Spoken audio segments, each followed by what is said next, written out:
Vítajte pri podcaste Nesúhlasíme natáčanom v štúdiu Povis. A nesúhlasíme z dôvodu, že tento podcast má za úlohu nazerať na rôzne témy a mali by sme medzi sebou nesúhlasiť. Veľakrát sa ale stáva, že naše názory sa tak trošičku stretávajú a z toho dôvodu nie vždy zastávame svoje názory. A tým pádom by sme vás dopredu chceli upozorniť, že nie všetko, čo povieme, sú naše myšlienky a nechceme nikoho samozrejme uraziť. Ak s nami nesúhlasíte, môžete nám napísať do komentárov. Ak sa vám nepáči naša práca, nech sa páči, ako ja vravím, zeber sa. A dávaj like, odber, a srdiečka a všetky tie ostatné veci, ktoré sa dávajú.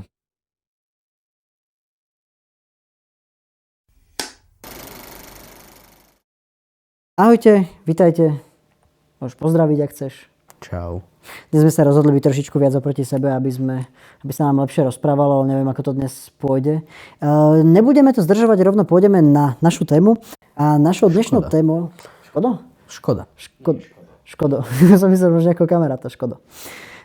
Dnes sme si vybrali tému, ktorá sa volá Je lepšie nebyť rodičom, ako byť nesprávnym alebo zlým rodičom?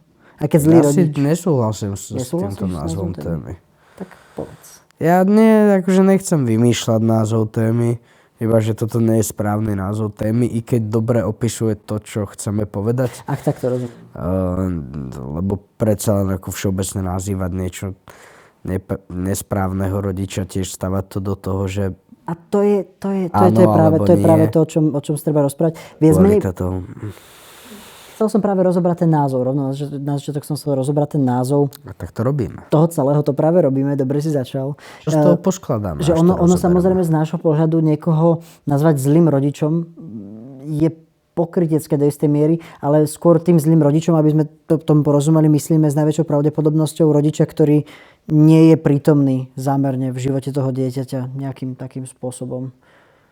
Aj keď Prečo? Dobre, poďme úplne od začiatku. Veď práve tam je otázka toho, že ťažko nejako to vôbec kvantifikovať. Najprv by som sa opýtal, asi by som to najprv tak rozdelil, alebo išiel na to z takého inakšajšieho pohľadu. Skôr by som sa možno opýtal, že čo je to dôležité, čo potrebujeme na to, aby sme mohli mať deti. Chceš to Aha, srandy, ale však. Tak nejak, taký ten základný setup, čo asi by malo rozlišovať dobrého a zlého rodiča. A potom otázka, že prečo ľudia zlyhávajú v tomto. A tam si vieme povedať alkohol, drogy. A od toho teda už iba poslednú otázku, či by bolo lepšie, keby deti nemali a či existuje nejaký spôsob, ako regulovať deti. Dobre, postavil si konštrukciu, uvidíme, či sa po nej vyšla. Presne tak. Takže prvá otázka, čo sú deti? Deti, to sú takí tí malí ľudia, čo sa utekajú. Malí ľudia, chápem, tých som videl v cirkuse, takže v cirkuse bolo 6 detí. Jedného zjedol lev. Nie, neviem, prečo by sme zrovna išli na to takto vyslovene, že čo sú deti, zase nemusíme z toho... Bol vtip, ale v každom prípade môžeš. Perfektná komunikácia dnes s tebou. Nie, dobre. Na začiatok teda podľa mňa, akože čo je to ten dobrý, alebo správny, nesprávny, zlý, dobrý rodič. Samozrejme, v podstate ide o to, že my nie sme rodičia, ani jeden z nás dvoch. Teda pokiaľ viem. Aj pokiaľ my vieme. Pokiaľ vieme. Každopádne nie sme rodičia. Minule mi niekto hovoril, ako môžete rozoberať tému, ktorá sa vás netýka. Vlastne strašne to hnevalo toho človeka. Ja hovorím, že a vieš, že mne to úprimne nevadí, že ťa to hnevá? Že vlastne som rád, že ťa to hnevá. Že ťa to podľa mňa má hnevá. Ja viem, on strašne rád vytáča ľudí. Neuveriteľné. Myslím to, chápem. myslím to v zmysle toho, že my sme komunikačný kanál, konverzačný kanál, naša úloha je jednoducho konverzovať spolu a rozoberať témy a hovoriť na ne svoj názor, poprípade vám ukázať naše názory, v ktorých sa možno nájdete, možno nie. A nám osobne sa páči, keď s nami nesúhlasíte. Keď si doma tak v hlave hovoríte, že ale toto by som argumentoval, toto by som povedal, lebo aj to už nám pár ľudí povedalo, že ale tak ja stále, keď počúvam ten váš podcast, stále rozprávam, že toto by som ti povedal, tak to je dobré. Ja si myslím, že toto práve by sme mali vyvolávať, túto konverzáciu a debatu. Každopádne, späť naspäť k tomu. My nie sme rodičia a tým pádom možno nie sme 100%, 1000% relevantní na to vyjadrovať sa o rodičovstve, ale napriek tomu paradoxne sme deti a boli sme deti niekoho. To znamená, že vieme to hodnotiť aspoň z tejto stránky a tým pádom máme k tomu aspoň čo povedať.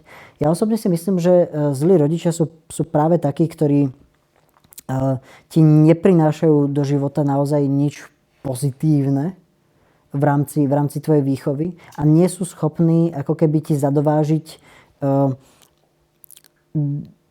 ten základ, ktorý by malo dostať každé dieťa a zároveň nie sú ani schopní ťa opustiť, lomeno dať ťa do rúk niekomu, kto sa o teba vie postarať lepšie. Nie správni rodičia alebo zlí rodičia sú tí, ktorí ťa zneužívajú teraz nehovorím sexuálne, myslím ktorí ťa proste jednoducho zneužívajú na isté veci.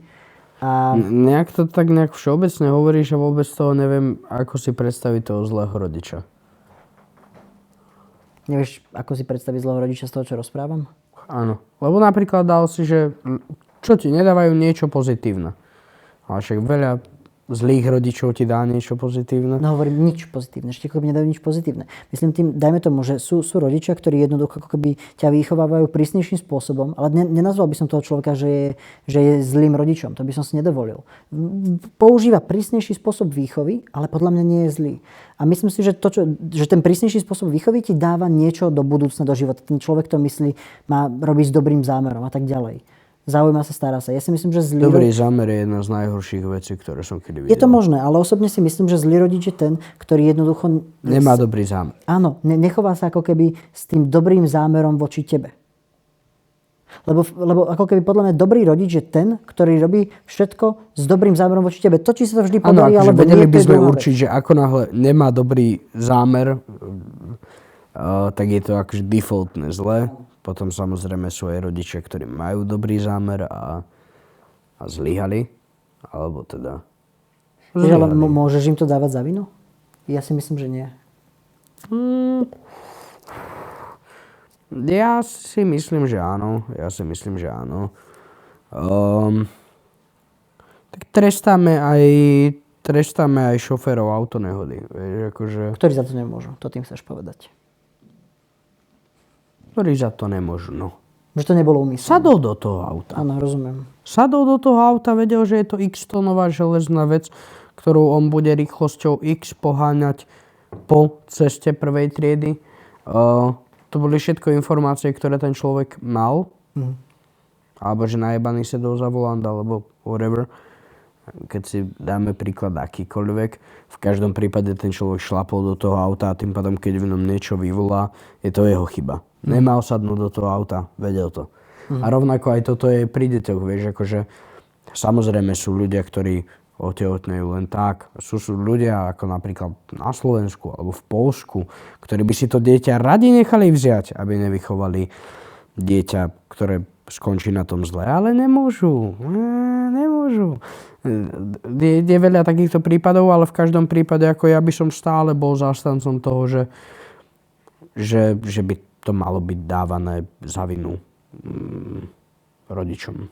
Aj keď je to neúmyselné. Aj keď je to neúmyselné, veď práve pána Beka, akože aj keď je to neúmyselné. Keď je to úmyselné, majú skončiť vo väzení. Ak je to neúmyselné, na to má podľa mňa fungovať sociálka, ktorá im má vziať tej deti, vziať im peniaze, alebo to lomeno nejakou štátnou zákonnou formou, kontrolovať to, aby ich peniaze a čas a starostlivosť išli do tých detí tak, ako majú. Tak. Ja si osobne myslím totiž to, že úplne 100% nie je správny spôsob ako byť rodičom alebo ako niekoho vychovávať, je len ten, nazvime to úspešný, kedy vychováš niekoho úspešne, v zmysle toho, že ten človek sa dožije a není to vyslovene pokazený jedinec, a potom je ten zlý lomeno neúspešný.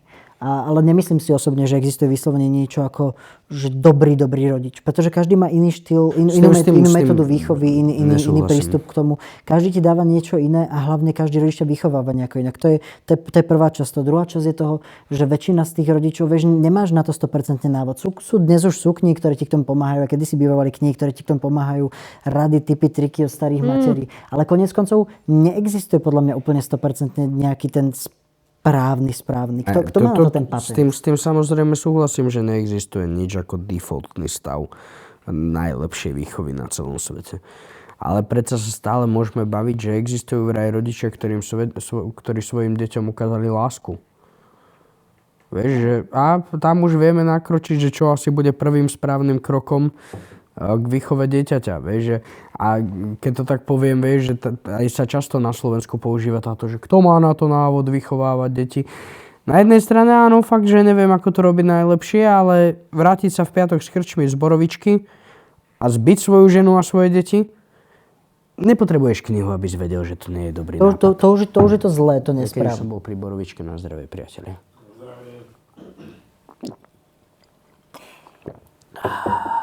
Ďalšia téma bude alkoholizmus, či ako to je?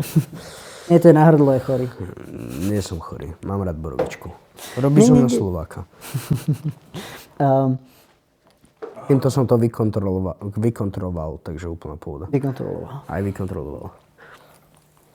Wingardium Leviosa, dirigujem niečo? Áno, tým pádom akože nehovorím, že existuje správny spôsob výchovy, ale že vieme niekde nakresliť takú tú hrubú čiaru, od ktorej vieme ísť teda smerom na vrch, nejaké, že starostlivosť, prejavenie lásky, jedno s druhým, komunikácia v rodine a také tie základné dobré body, a potom vieme ísť tým úplne opačným smerom.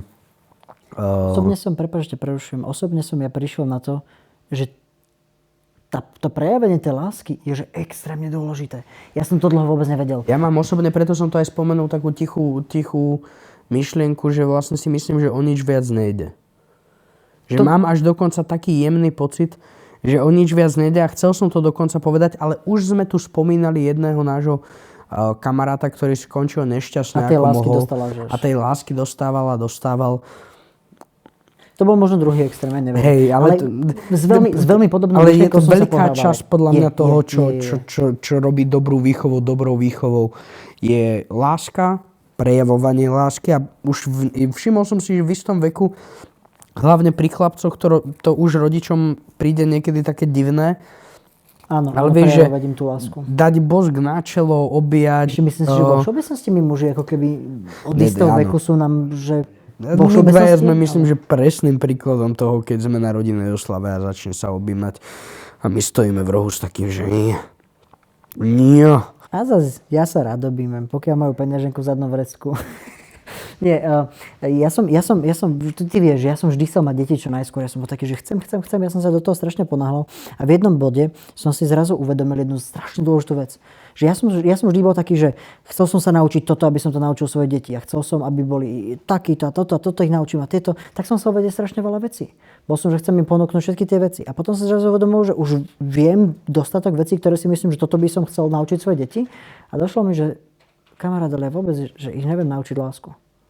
Že ich vôbec neviem naučiť, ako by mali ľúbiť same seba, ako by mali ukazovať ostatným, že ich ľúbia, ako by k nim mali... Chápem, ťažko naučiť ľudí, aby mali radi teba, na to ne už, aby ty si ich učil o niečom inom. Presne tak. To znamená... Vieš čo, tohto som sa ja nikdy nebal.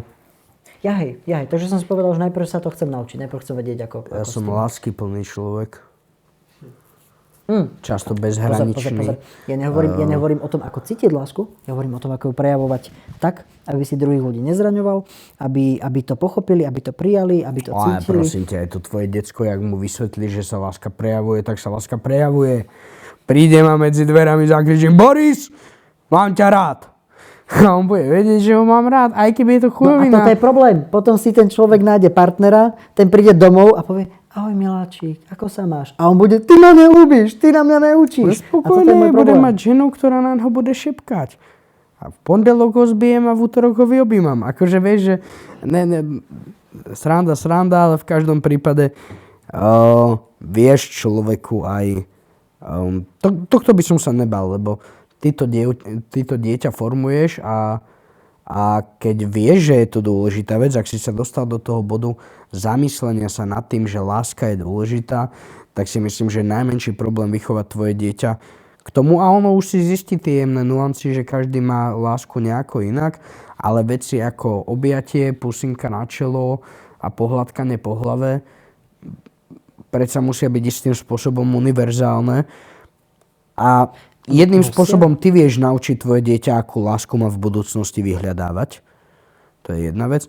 A druhá vec, že tým pádom aj ty vieš nejakým spôsobom robiť minimálne tieto všeobecné veci, z ktorých to dieťa, myslím, že ak ich budeš robiť aktívne, vycíti, pochopí. No lebo toto je to, preto sa to ja chcem naučiť, lebo mi to stále príde byť veľmi neprirodzené. Aby sme sa pochopili. Ja som videl, ako sa nejakí moji rovesníci, ženy väčšinou, prídu domov a objímu sa s rodičmi a dajú si keď tak ešte pusu. A ja som na to pozeral, že prečo? Chápem, lebo nie si dievča. U dievčat si myslím, že je ten game trochu iný. U nás, u mužov, myslím, že príde taký ten handshake s tatkom, vieš, tak taký ten... že s tatkom a s mámkou od istého veku možno jedného dňa je lískneš na jedno líco, na druhé líco. Budeš vedieť, že ona je stará a že ty už si dospelý a prídeš na oslavu a vybožkávaš ju na líčko a tatkovi podáš ruku. Čau, vieš. A čiže to je iba môj osobný taký ten názor, že je to iné. Plus nemyslím si, že budeme rovnakými rodičmi, ako boli naši rodičia. Boh vie, ako si naši rodičia viedli v prejavovaní lásky a v učení nás k láske. Možno nie je úplne ako, že by to mali ako prioritu. Takže iba to, že to tebe príde divné, nemyslím si, že by si nebol schopný to prejavovať a to prejavovanie, keď sa nad tým zamýšľaš, tak teraz to môžeš prejavovať ku komu? Ku kamarátke, k frajerke, ku kamarátovi, jedno s druhým, vieš, že to môže byť také, no ako jaké, že chápem takú tú ostýchavosť, je ťažké vyjadriť emócie k niekomu a hlavne k niekomu cudziemu, ale to dieťa je tvoje, ako urobil si ho, takže nevyrobil si ho. Takže tam si myslím, že ten prejav lásky je veľmi prirodzený a jediné, čo je, tak proste sa nejak nehambiť alebo nezlaknúť sa, alebo nemať taký nejaký akože... Ten ostých sprejavovania svojich citov. Ale zaujímavé je, že odbočili sme si, ale to je práve si myslím, že aj tá výchova veľakrát nevychádza z nejakého poznania, z nejakej logiky, ale z tej lásky aj pre toho rodiča. Nielen, že dieťa pochopí, ale aj otec vie, čo má robiť, aj mati vie, čo má robiť. Vlastne podľa mňa veľakrát na základe tej lásky a tam práve vzniká to, že zlý rodič je, keď dieťa nemiluje. A tým pádom sa dostávame tak nejak k otázke, že či ľudia, ktorí nemilujú, môžu mať deti. Vieš čo, osobne si myslím, že sú aj dokonca rodičia, ktorí milujú tie svoje deti. Len z nejakého dôvodu to, ako sa k ním správajú, tak absolútne nepôsobí ani na tie deti. Vieš, to, čo si povedal, že však to, ako to dieťa naučíš, tak láskou cítiť bude, osobne si nemyslím. Lebo potom si aj povedal, že sú nejaké univerzálne znaky, ty si to nazval objatím a boskom na ličko, alebo čo. Ja osobne to nevnímam až takto, ale som presvedčený, že jednoducho všetci, väčšina z nás nejakým spôsobom tú lásku vnímame, ale je pár tých univerzálnych znakov, tak ako si ty povedal. A myslím si, že toto je strašne dôležité. Ako hovorím, že podľa mňa existuje človek, ktorý ťa strašne moc miluje. Že strašne moc ako rodič. Ale z nejakého dôvodu to prosto buď má svoje problémy ešte do toho naložené, alebo tak. A jednoducho to vychádza úplne na prd. Znamená, ja si v tomto myslím, že zlý rodič je ten, ktorý nie je ochotný a schopný ťa ochraňovať. A pozor, ochraňovať pred rôznymi vecami. A niektorý rodič je prepatý zo sekty, alebo mu prepína v sekte a... Alebo sekta prepína s ním. Alebo mu prepína hneď vedľa neho je sekta. a myslí si, že to všetko robí pre tvoju ochranu a ničí ti aktívny život pre tvoje dobro, pre tvoju To je ochranu. to je jeho mysel, ale hovoríme Áno, jednoducho, iba či to je hovorím, schopný že- alebo nie je schopný ochrániť ťa. To je to, čo hovorím. A Tak teraz, schopný. teraz nehovorím, že niekto neochránil svoje dieťa, tak je zlý rodič. Ja tým myslím, nie je ochotný a schopný pravidelne ochraňovať svoje dieťa. Ja by sa som povedal, sformulovať. že vedeli by sme nájsť veľa takýchto poučiek na to a vždy nájdeme nejakú výnimku k nej.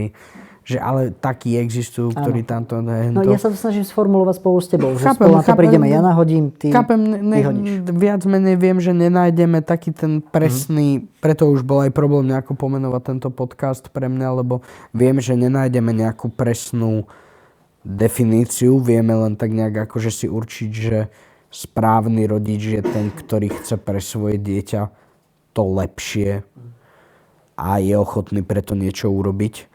A že sú dve kategórie, ako vo všetkom, ľudí, ktorí to nerobia, a to je tí ľudia, ktorí na to nemajú a tí, ktorí pri tom zlyhali. Že buď sa ti proste nepodarí to, čo robíš, alebo si to ani nikdy nerobil. Horší sú tí, ktorí sa ani nesnažili. O tom to hovorím, o tej tendencii. Áno, o tom akože zámere. ten zámer, ale to už sme si hneď na začiatku povedali, že rodičia, ktorí si urobia dieťa pri náhodnom sexe, nemajú k nemu vzťah, nemajú k nemu cit, ani sa nevytvorí, alebo sa niečo počas toho stane, alebo na to nie sú pripravení, alebo sa hanbia, alebo akýkoľvek emocionálny, alebo problém by to spôsobil v rodine x milión 1, 3000 a narodí sa to dieťa a nemajú o ňoho záujem, je to poťažmo tá lepšia možnosť, lebo ak o ňoho nemajú záujem, je veľká šanca, že pôjdu na potrat alebo že ho odovzdajú niekam. Čo si myslím, že je priateľná možnosť obidve možnosti, dobrý deň, obidve možnosti sú pomerne priateľné. Jedna pomôže druhej a druhá prvej. Neviem, jak by teda tá druhá prvej pomohla, ale tá prvá minimálne pomôže tej druhej. Že keď by sme tu mali bežnejšie tie potraty, tak aj tie detské domovy možno nie sú tak preplnené nechcenými deťmi. A tým pádom... citlivá téma. Áno, iba to, že máme preplnené detské domovy, tie deti aj kvôli tomu z toho vyrastajú, tak ako z toho vyrastajú, lebo je to v zlom prostredí, je tam veľa detí na málo vychovávateľiek, žijú spolu v tých komunitách, kde sa navzájom ovplyvňujú každé dieťa tam.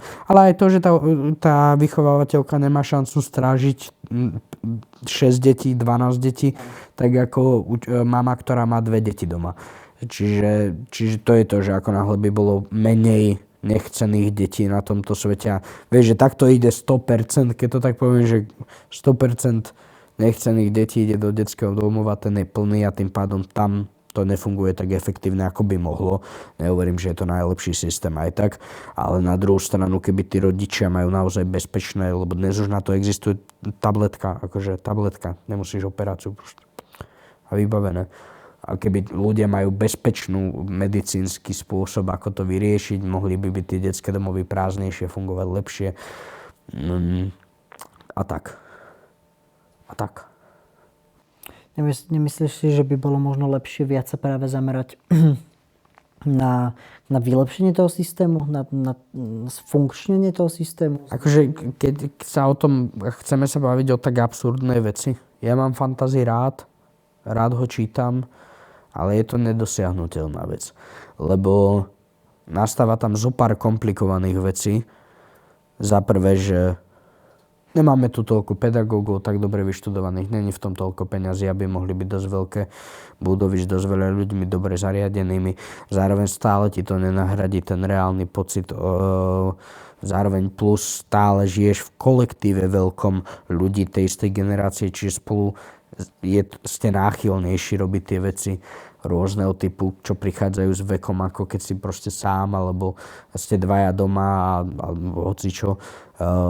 Takže tak zároveň alebo štát neviem, nakoľko môže obmedziť kontakt, prístup toho rodiča k tomu dieťaťu. Pokiaľ som správne pochopil, tak rodič kedykoľvek v tom bode si môže stále povedať, že chcem ísť navštíviť svoje dieťa a o 2 týždne zase dojde ofet a povie si, že nebude sa s ním zase stretávať. Čiže tam aj pokiaľ som sa tak zbavil s ľuďmi, však máme zo pár známych, aj ktorí prešli tým systémom, ale aj teda aj vychovávateľky z toho systému, tak hovorili, že tam je aj veľký problém to, že tí rodičia teda sa na chvíľku objavia, alebo teda sú nejako v kontakte s tým.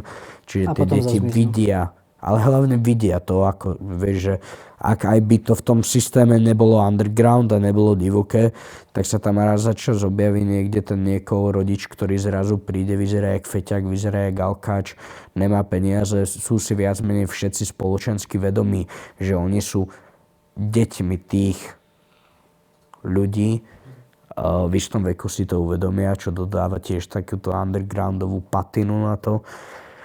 A tým pádom akože verím v to, že ten systém by sa dal vylepšiť a mal vylepšiť, ale neverím tak nejak to, že vyriešenie tohto systému, neviem, objaví Ameriku alebo... Neviem, bola to len ako keby taká myšlienka alebo taká otázka, lebo osobne ja som v čomsi idealista, čo sa týka budúcnosti alebo čo sa týka istých vecí a vždy nechcem si zatvárať tie dvere v mojom premýšľaní ohľadne toho, ako by sa dali veci vylepšiť. Vždy sa snažím ich práve že čo najviac otvoriť a hľadať cesty, ktoré by boli hypoteticky ideálnejšie. Vieš, ktorý systém by sa dal vylepšiť? Kontrola kvality rodičovstva a trestanie za to. A bezpečnosť detí a rodičov.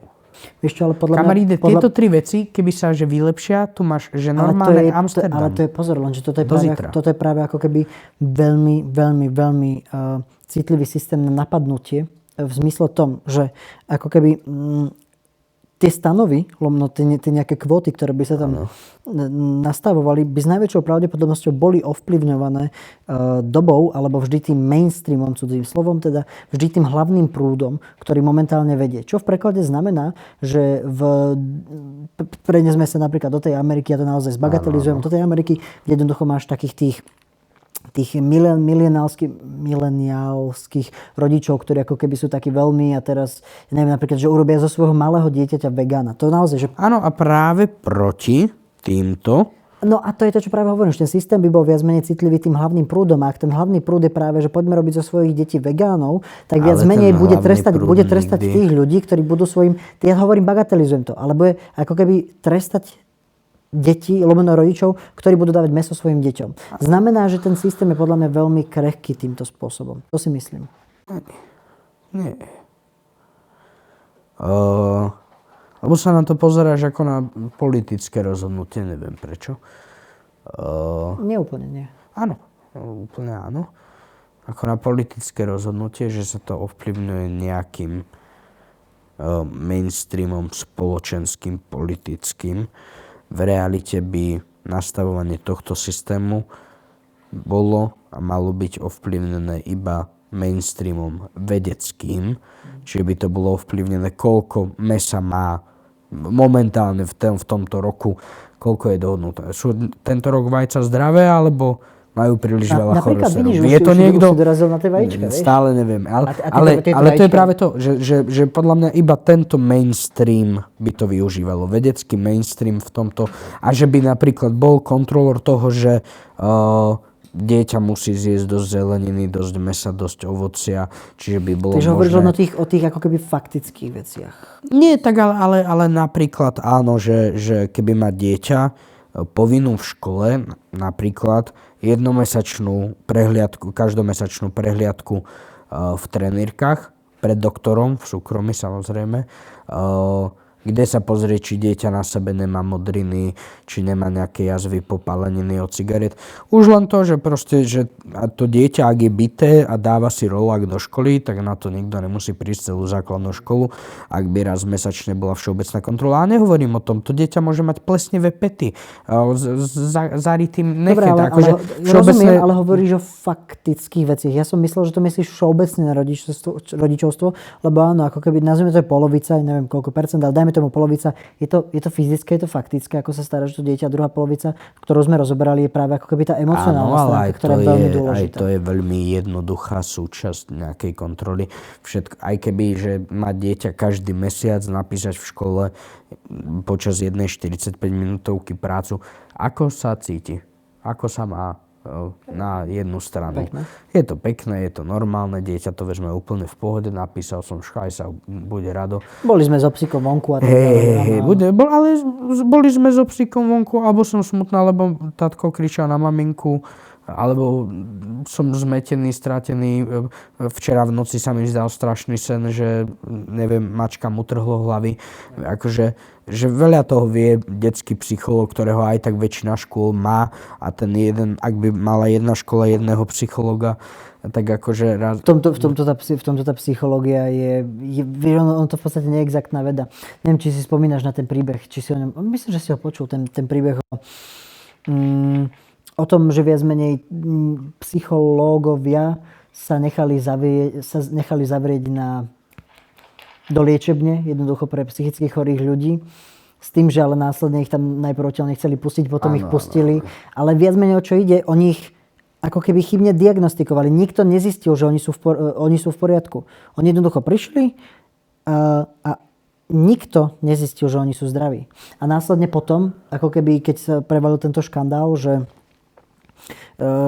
sa zistilo, že ten systém je nefunkčný, tak ako keby tá nemocnica povedala, že dobre, tak urobíme ešte raz pokus. Dajte nám teraz mesiac a v prvom mesiace sa teda za nami pošlite a my odchytíme každého jedného, kto to na nás hral. A teraz bohužiaľ už nepamätám 100% presne, aký bol ten výsledok, ale opäť to ako keby zlyhalo. Áno, je veľká šanca, že by zo pár detí to hralo. Zo srandy, alebo tak, to chápem. To som nechcel ale povedať, viem, že nie, ale povedz. tiež si aj takto načrtol na konci to, čiže hovorím, že to by bolo možné, ale nemyslím si, že tak veľa. A hlavne to, že ak by to bolo úmyselné, že to niekto robí, tak samozrejme by mohli oklamať, ale pasívne si myslím, že nehovorím, že 100% isto, ale na veľa vecí sa dá prísť, tak keď ti niečo príde divné s tým dieťaťom, sa porozprávaš o samote, že jedno s druhým, ale akože ten školský psychológ tam už je, len nefunguje, ako vždy. Aj školská jedáleň má kvóty na jedlo, ako má čo byť, aby to bolo fit, aby to bolo zdravé, len tie kvóty sa nekontrolujú rodičov. Zdravotná prehliadka pre naše deti je to najdôležitejšie, čo treba. Každý sa bojí o zdravie svojich detí. Len to nefunguje tak, ako to má. Čiže iba to hovorím, že teda tento systém a k tomu, ešte celé, aby bolo trestanie a perzekúcie za to, či už pokuty, strhávanie, nejaký sociálno-spoločenský systém bodový, odobranie detí, hlavne bezpečnosť matiek a detí, čiže nejaké centra, kde matka s dieťaťom vie sa odsťahovať, to je všetko tiež súčasť toho systému. Ale teda, že ten systém detských domovov je samozrejme súčasťou tohto, ale ten mi príde ako nejaký obrovský a nedosažiteľný Taj Mahal, ktorý treba postaviť z prachu, zatiaľ čo tento systém je naozaj iba na zodpovednosti polície a na sociálnych pracovníkoch, ktorí sú veľmi aktívni vo svojej práci. To je podstata ich práce. Osobne si myslím, že myšlienka je to pekná, čo si vymyslel. A na prvú by som s tým možno aj súhlasil, veľmi si pekné, ale v skutočnosti je to naozaj neudržateľné. Ty si povedal ako keby, že robím z toho niečo politické, ale ono chceš či nechceš, ono to jednoducho politické je a bude. Osobne si myslím, že jednoducho, pokiaľ neohrozuješ život toho dieťaťa po zdravotnej stránke, myslím napríklad nejakými chorobami, alebo fyzicky ubližovaním mu, alebo nedostatkom potravy a tak ďalej. Pokiaľ vyslovene ako keby neubližuješ tomu dieťaťu, tak si myslím, a ešte psychická stránka, vyslovene tak, že je naozaj ublížené, že není schopné ja som fungovať. zatiaľ hovoril, myslím, že je iba ublížené. Sekundčku. Tak nie je možné ako keby... Prepáč, stadil som sa, pokiaľ neubližuješ vyslovene, tak podľa mňa nie je z teba dobrý alebo zlý rodič. Myslím si, že každý má právo ako keby vychovávať dieťa podľa seba. Ty mu do toho, sekundičku, a ty mu do toho nemáš čo skákať. A druhá stránka je tá, že každý prípad je individuálny, každý prípad funguje inak a je ako keby veľmi náročné, až nemožné to posúdiť a rozsúdiť. A nemyslím si, že by bolo správne nájsť takúto políciu. Ak by aj bola, tak by mala prakticky nemožnú prácu niečo takéto robiť. Preto, lebo jednoducho tie situácie... Polícia má iba prísť, dať púta a odviesť človeka preč. Polícia nemá robiť nič iné. Dobre, tak ten úrad, ktorý by to riešil a tak ďalej. Myslím si, že by mali až nemožnú prácu. Ja si osobne myslím, že dokonca... Sekundčku, už tá sociálka, ktorá teraz existuje, tá, ktorá sa zameriava na deti, už teraz má podľa mňa že veľmi náročnú prácu a v prípade, že sa vytvorí všeobecný systém, ktorý by mal koniec koncov ešte aj perzekuovať, znamená, že by sa musel znáročniť, vytvoril by sa to robí aj tento systém. Ja viem, že to robí tento systém, ale ako keby to, o čom rozprávaš, som pochopil tak, že by sa to ako keby ešte sprísnilo, ešte rozšírilo, ešte zohľadnilo. Znamená, dali by sa tam aj iné veci, ktoré tam teraz nie sú, aby sa to trošičku zovšeobecnilo. Takže... Ale zjednodušilo, podľa mňa. Myslíš? Lebo ten je problém, čo chcem povedať, dajme tomu. Každý má iný pohľad na to, či dieťa vychovávať s fyzickými trestami alebo nie. Čiže sú tam tie fyzické tresty alebo nie. Jednoducho niekto s tým súhlasí, niekto s tým nesúhlasí. Niekto s tým má problém, nemá problém. Zároveň niekto dá decku, že naozaj že jednu facku po zadku, iba jedno. Ale to dieťa, dajme tomu, je citlivejšie a vytvárajú sa modriny. Chcem tým povedať to, ako náhle pri prehliadke sa objavia modriny a tak ďalej. Chcem ti povedať, každý prípad od každého prípadu je jednoducho iný. Veľmi ťažko sa to porovnáva. Zároveň napríklad...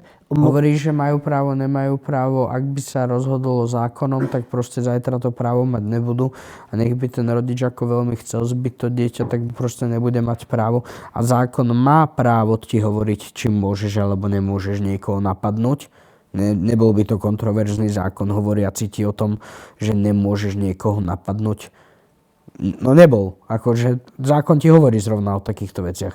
A tým pádom, ak by sa vydal zákon, že rodič nemôže byť svoje dieťa akýmkoľvek spôsobom násilne konať, no môže sa mu to nepačiť, môže robiť niečo, čo zákon zakazuje, alebo to nebude robiť a dokonca si ja ešte aj zamyslí nad tým, že OK, zbil bych to svoje dieťa, ale zákon hovorí, že nemôžem.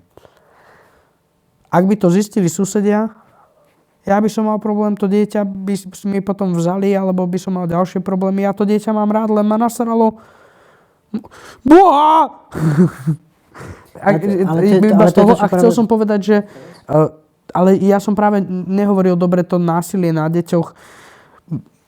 Dobre, berem ako tak, ale ja som zatiaľ hovoril iba o veciach, ktoré sú... že či sú deti dobre a dostatočne živené, čo je o tom zdraví, a fyzická a psychická kontrola zdravia, čo všetko spadá pod to, že či ohrozuješ alebo neohrozuješ život toho dieťaťa. Jedine by bolo treba spísať základný zoznam pravidiel stravovania, hygieny, toto psychického zdravia, fyzického zdravia, napríklad aj v rámci obezity, keď už sme pri tom, ale to už by bolo trošku zasahovanie do toho. Ale teda, náročné, áno, však samozrejme, ale náročné pre tých 20 zamestnaných pediatrov, lekárov, ktorí sedia v miestnosti a rozmýšľajú o tom, ako nastaviť pravidla, čo je podvyživené a čo je obezné, nezdravo obezné dieťa, čo je s úmyslom obezné a bez úmyslu obezné. Ale keby tomu dieťaťu už vezmeš len ampulku krvi, ja neviem, a vieš nejakým spôsobom, že či má málo červených krviniek, dosť červených krviniek, či má dosť bielkovín, neviem čo keby. Lebo tie čísla existujú, ktoré že optimálne na daný vek. Alias v každom prípade, akože ja čisto hovorím iba na dozeranie zdravia, psychického, fyzického a bezpečnosti v prípade domáceho násilia, šikany, čohokoľvek, aby naozaj fungoval ten systém, ktorý to je. A sociálka to má dnes komplikované, pretože sociálka dnes pracuje s problémovými a nezvládateľnými rodinami. Oni akoby už defaultne pracujú s tým najhorším, čo systém ponúka vo väčšine. Však občas sa stanú veci aj normálnym rodinám, ale vo väčšine sú to teda tie problémové rodiny. V tomto prípade by to chcelo len podstatne viac zamestnancov, viac obhliadok, takzvané, že chodiť a reálne zaklopať, že dobrý deň, prišli sme skontrolovať hygienu v byte a čo máte v chladničke, alebo teda niečo, vieš, že... A možno aj hygienu, proste iba skontrolovať, či okolo záchoda vymyť, či není pleseň. Takže to mi prídu jak také veci, že prečo by nie. No a teda iba čisto to, že proste spísaný 15-bodový program, čo musí rodina dodržať na to, aby mala dieťa. Ideš do toho s tým vedomím, že proste ak chceš mať dieťa, toto sú veci, ktoré musíš tomu dieťaťu zabezpečiť. Myslím, že dneska už ani zviera nemôžeš kúpiť bez toho, aby si nesplnil nejaký počet vecí, niečo. Myslím, že už máš dokonca zákon, že zviera Samačku musíš mať začipované. Áno, áno. No, čiže tak. Ty máš chameleona začipovaného? Neuveríš, ale nie. Napravím to štát. Odpúšťam. Teda vy odpúšťajte mne. Ja Vy odpúšťam odpustíte vám mu. všetko ostatné.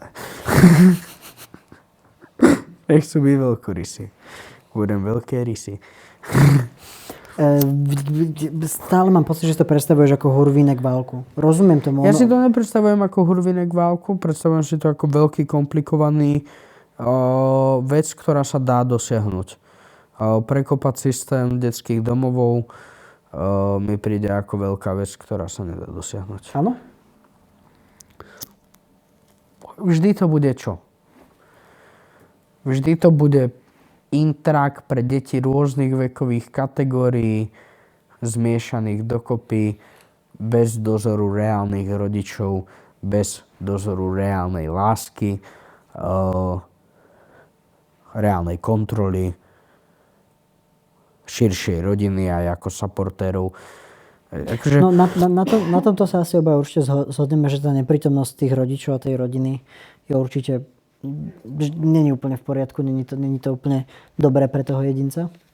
A nie len teraz, keď sa nepozrieme na to len z toho ako keby psychického hľadiska alebo z toho psychologického, ale keď sa pozrieme z toho fyzického, že viac menej ty máš, ja neviem, 18 rokov, oni ťa ako keby pošlú z toho domova a teraz verím, že asi tam majú aspoň trochu, dúfam v to, aspoň nejaký systém, ktorý aspoň trošičku pomáha tým deťom a oni sa aspoň navzájom poznajú, navzájom sa možno nejako vedia podporovať a pomôcť si.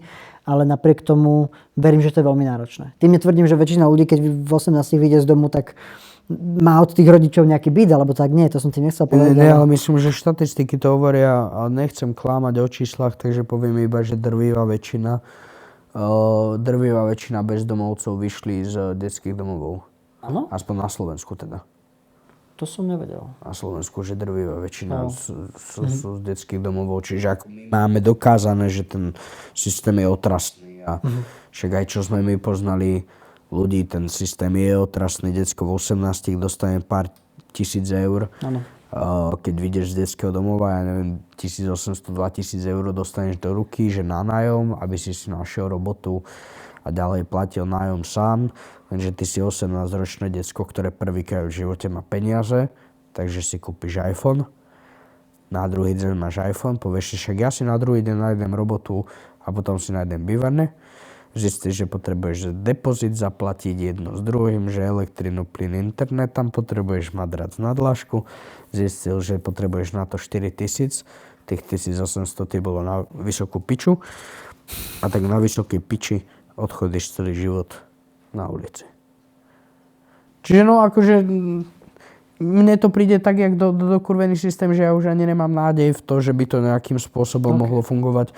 Vždy, keď som to videl, počul o tom alebo čokoľvek, akože nehovorím, vyleze odtiaľ raz za čas, že vidíme nejakých ľudí v kultúre alebo v spoločenskom nejakom dianí, že vyšli z detských domovov, ale je to ten jeden silný z kusu, ale ja sa chcem ešte teda, akože ja by som chcel to posunúť. Môžem ti že jednu myšlienku, ktorá mi napadla. Že nebolo by zaujímavým riešením, ako keby, nazvem to zákonom, stanoviť, že v prípade, že ako, vymýšľam si, ako jednočlenná rodina, nepoviem bezdetná, ale ako jednočlenná, akože jednodetná, ako rodina s jedným dieťaťom s príjmom nad. Vymýšľam si teraz naozaj 5000 mesačne, vám štát môže udeliť povinnosť odchovať dieťa za detského domova. To by bola strašná chujovina. Nemôžeš nikomu prikázať vychovávať nič.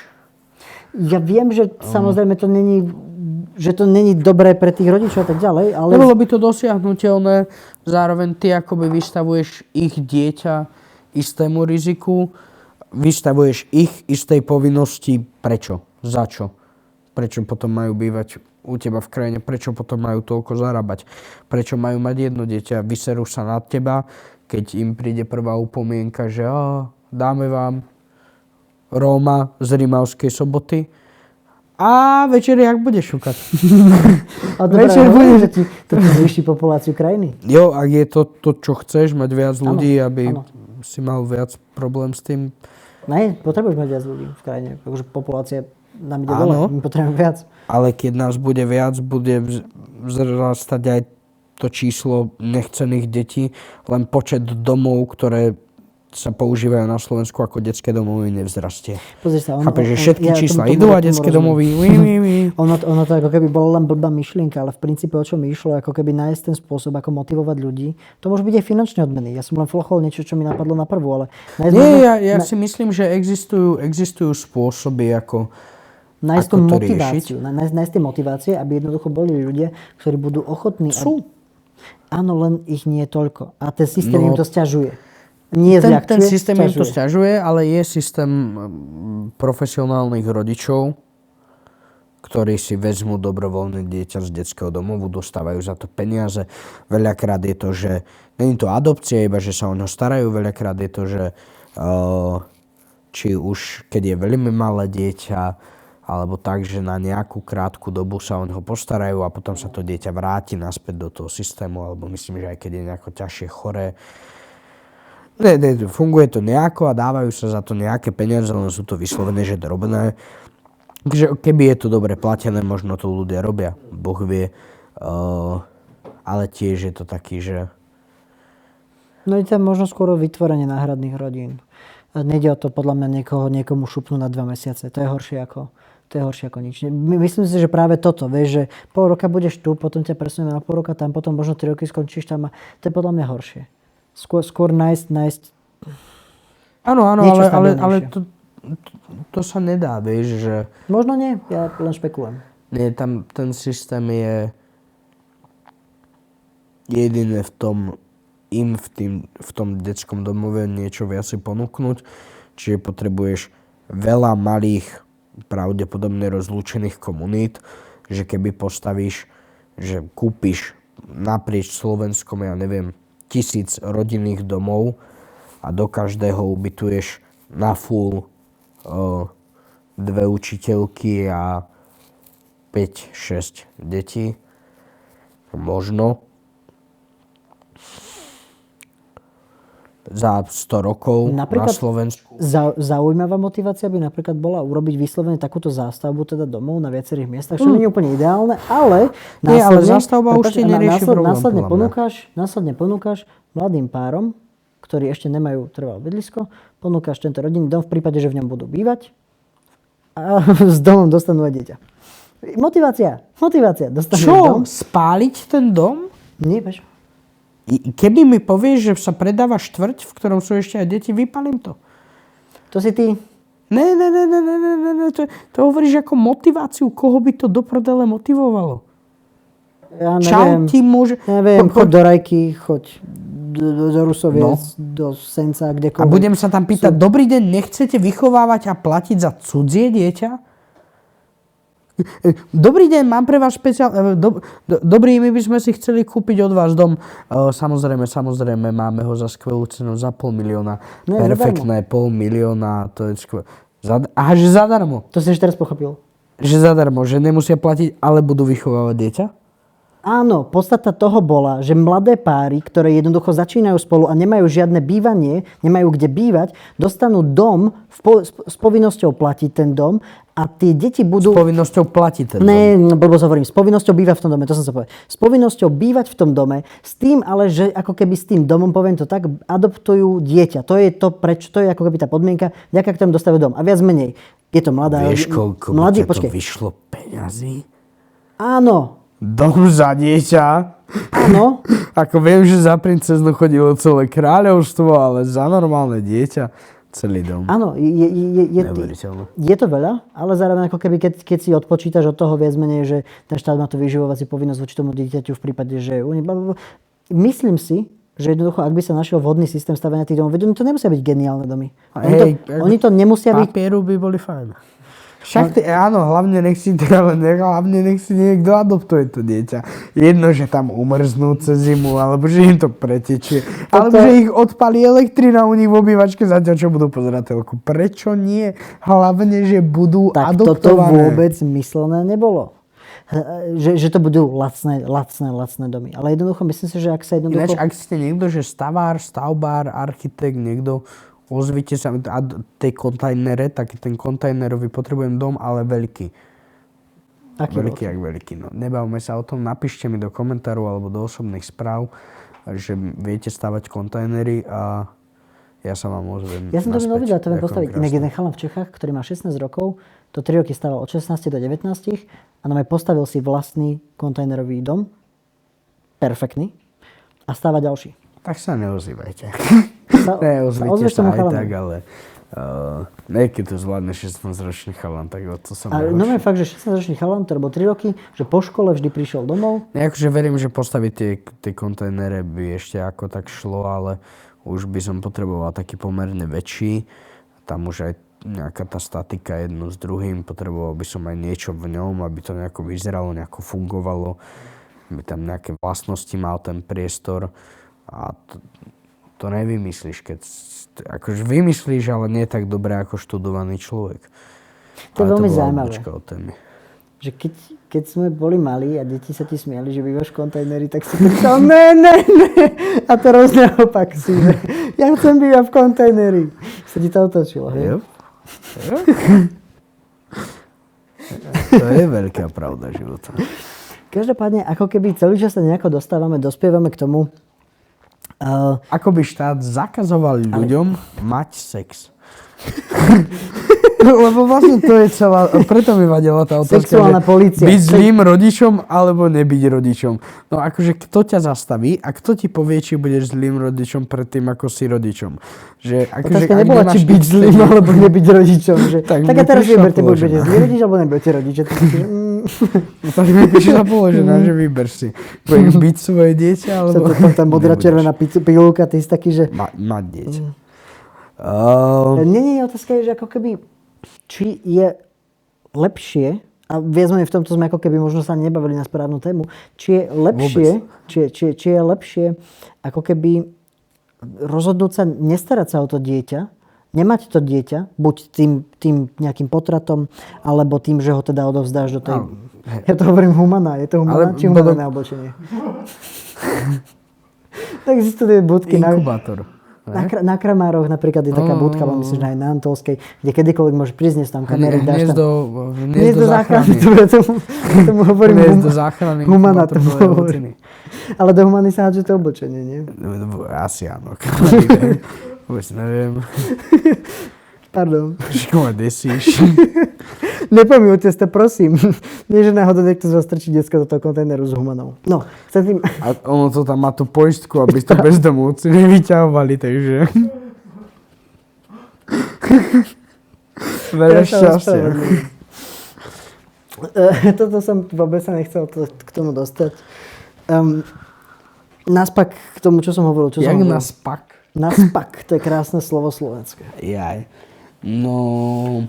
Hovoril som o tom... Hovoril si. Áno.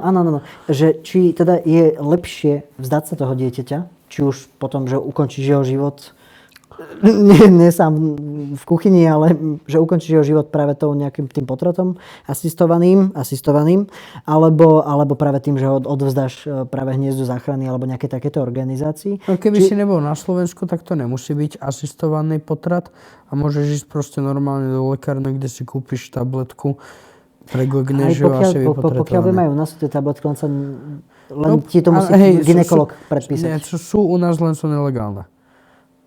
Nie, myslím, mám taký dojem, že si s tým istý? No, Lebo by som... minimálne naposledy, keď sa to riešilo, neboli. A potom sa mi zdá, že sa hovorilo, že budú, ale nie je takéto, že máš jednu a že si ju proste zapiješ a si vybavený, takú, jak majú tu susedia v Rakúsku. Ale takú, že máš X4 alebo tak nejak a že musíš ísť ku gynekologovi, on ti dá tú prvú a tam Záborská práve tam navrhovala, zdá sa mi, že by sa ťa mal doktor 3-krát za sebou opýtať. Či si vedomý toho, že... Táto má podľa mňa z Biblie. Veď práve. Čo Petrovi, Amen, hovorím. Kýmkoľu 3-krát nezakikiríka, 3-krát ma zaprieš. A oni, Peter, poznáš Ježiša? Nie. Nie, ty poznáš toho Nazareckého. A toto je podľa mňa to isté. Tak. To je ten istý princíp. Takže tak nejak viem, že tam bola nejaká, ktorá obsahovala teda viac tých cyklov, tých tabletiek. že bola stále taká nejaká nešťastná. A trikrát to musíš odkliknúť. Že... Ale popravde, Áno, mám je 18 možné, že sa tam niečo zmenilo, akože dlhšie som to nepozeral. Je možné, že som Každopádne proste iba nezachytil tá vec. pôvodná otázka, či je lepšie ako keby vzdať sa toho rodičovstva, ako byť nie dobrým rodičom. Lebo zase na druhú stranu, a tomu sme sa možno trošičku vyhli, ale vlastne... Nať pokladáš otázky, keď nechceš odpovedať. Šťastie sme to povedali, že byť bez tých rodičov je naozaj dosť nedobré. A viac menej sme riešili, ako to vyriešiť. Znamená, ja osobne si dokonca myslím, a rovno si teda odpovím, ja osobne si myslím, že vynímus teraz, myslím, doslova to týranie a tak ďalej, ale ako keby radšej byť nie až tak dobrým rodičom a radšej byť možno menej zaujatým, menej prítomným rodičom, možno ktorý je často v práci alebo ktorý čokoľvek. A je lepšie byť takým rodičom, ako nebyť tým rodičom prítomným v tom rodičovstve. Si ja osobne myslím. Ja si myslím, že ak nechceš dieťa, najlepším riešením je potrat. Ak už máš dieťa, najlepším riešením, že si zlý rodič, je, že ťa niekto udá. A pôjdeš do väzenia, lebo si zlý rodič. A šikanuješ alebo týraš svoje deti. To už je ale cez čiaru a to by si mali ísť kade ľahšie. Vieš. Áno, šikanovať a týrať svoje deti do väzenia. Áno. Čiže toto si myslím, že v zjednodušenej verzii je najjednoduchšie a najsprávnejšie. Ak nechceš dieťa a mal by si ho mať, je na tvojej odvahe a tvojej zodpovednosti si ho nechať vziať lepšie, ako by si stvoril život, ktorý by mal trpieť. Keď už stvoríš život, tak by si sa mal o neho starať. Je to tvoja zodpovednosť a myslím, že povinnosť, ktorá ti vzniká tým, že vytvoríš iného človeka, je, že minimálne do toho veku, kedy sa o seba bude vedieť starať, si povinný všetko vyriešiť za neho. A v prípade, že to nezvládaš, mal by ťa niekto udať, ale áno, ak máš silu si to priznať, bolo by fajn, keby si to ľudia vedia priznať a odstúpia z tých životov, ale to sa nestane. Takže to je tak. Ale myslím to ako keby v čom si po tej stránke, iba ešte dodám. Mám pocit, že veľa mladých ľudí... Pletie sa mi jazyk, aj hlava. Veľa mladých ľudí... To ani nepil borovičku. A to je pravda, že ani ja dlho. Natáhnem sa. Myslím si, že veľa mladých ľudí sa bojí mať deti a vyhýba sa tomu. Vidie to aj na tej našej pôrodnosti, že naozaj tá naša pôrodnosť dosť rapidne klesá.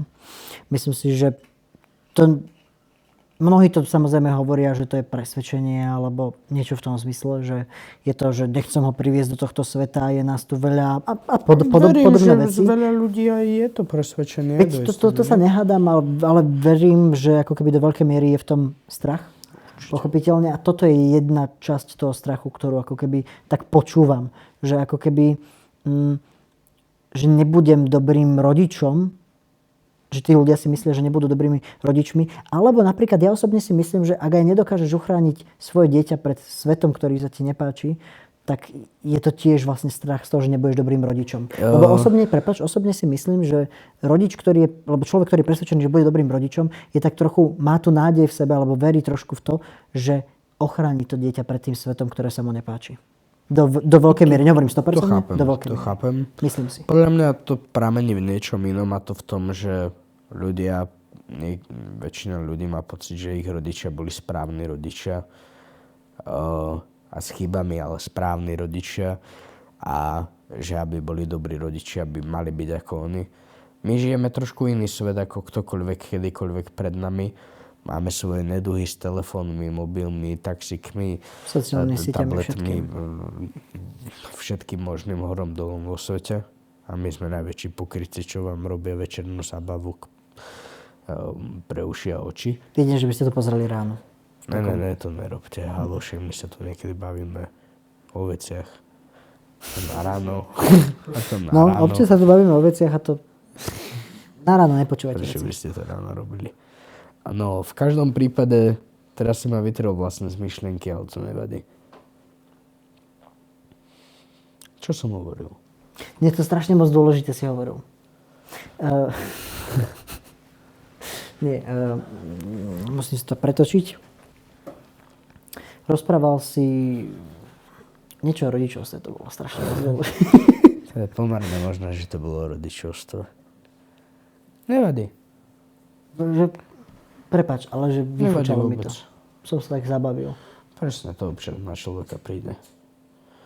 Ale to je vlastne asi všetko, čo ja už som mohol a chcel povedať k tomuto, lebo treba mi aj na cigu. Mám To tu je ešte všetko rozličku, pochopiteľné, borovičku. iba mi, že skús tak odpovedať, že je podľa teba lepšie nebyť rodičom, ako nebyť rodičom prítomným v živote, alebo teda byť rodičom, ktorý nie je prítomný v živote, ako Ľudia sa boja mať deti kvôli tomu, že si myslia, že Áno, sú ako rodičia. My máme veľa dnešných technológií, ktoré nás rozlišujú, ale všimol som si na mladých rodičoch, ktorých stretávam v okolí, že sú práve výnimoční s tým, že s deťmi majú úplne nový, moderný, cool vzťah a že sa na nič nehrajú a nesnažia sa byť už rodičmi, lebo zistili, že proste ich starali veci ich rodičov a že nechceli byť ako ich rodičia a naozaj, že nie je potrebné byť ako naši rodičia. Oni žili v nejakej výchove ich rodičov z toho, že takto to proste má byť. A predtým bola taká doba, že takto je rodič, tak vtedy bolo takto, je to takto, tak rob na úplne všetko, aj na rodičovstvo. Takže nie sa čo čudovať. Dnes už tieto pravidlá neexistujú, môžeš byť rodič, aký chceš. A ako sme si na začiatku povedali, že vlastne tá láska je tým veľkým aspektom toho, tak môžeš byť dnes rodičom, akým len chceš, ale s láskou a bude to fungovať. Takže pred vás, čo sa bojíte, že budete zlí rodičia, tak ste strachu pudí, čo vám poviem. Pre nás ostatných. Vieš čo, myslím si,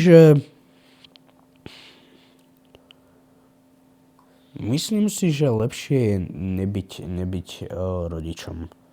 Dnes nás k tomu nič neviaže, nič nenúti. Ak rodičom sa necítiš byť, ak by ti to zničilo tvoje šťastie a vyslovene vieš, že žijem svoj prime time, svoje najlepšie, proste, že takto je mi najskvelejšie, ak mi môže byť, a keby mám to dieťa, čo pláče, nie a hento a čo ja. A fakt, keď to tak necítiš, tak to tak proste nerob, lebo to nemôže dopadnúť dobre a tým pádom je to lepšie. To je podľa mňa všetko, čo viem k tomu povedať. Ja k tomu asi chcem povedať, že pracujem s deťmi už cez dekádu a to je môj pohľad, ale deti sú láska. Deti, ne, myslím to vážne, akože, ja viem, je to divne povedané, ale deti sú prosto, deti sú plné radosti a myslím si, že ako Ty keby... si bol kratšie dieťa, jak pracuješ s deťmi. Zosmiešne. Nie, čo? Nie. Dobre, naspäť. Deti sú jednoducho perfektná záležitosť. Poznám veľa ľudí, ktorí jednoducho deti, že nemali radi. Fakt, že ich neznášali. A zrazu buď dostali to svoje dieťa, že sa im to nejakou omylom podarilo, alebo že ja neviem, ich súrodenec mal dieťa. A oni zrazu absolútne zmenili to. Hovorí sa, že deti sú ako prdy, že každý znesie len to svoje, len tie svoje. A podobne teda si myslím, že to je, že pokiaľ aj nemáte radi deti, tak myslím si, že tie svoje budete milovať s najväčšou pravdepodobnosťou a nie je sa čoho báť. Nikto nevie, ako byť správnym A za rodičom. koľky svoje deti nenávideli? A koľké deti nenávidia svojich rodičov? Chcel som s tebou nesúhlasiť. Majte sa pekne, myslíte. Nesúhlas. Čaute. Nesúhlasím s tebou. Čo veci, nesúhlas so mnou. Nesúhlasím. A ja nesúhlasím. Nesúhlasím. S čím nesúhlasíme? Nesúhlasím. Ale ja neviem, s čím nesúhlasíme. Nesúhlas. Nesúhlas.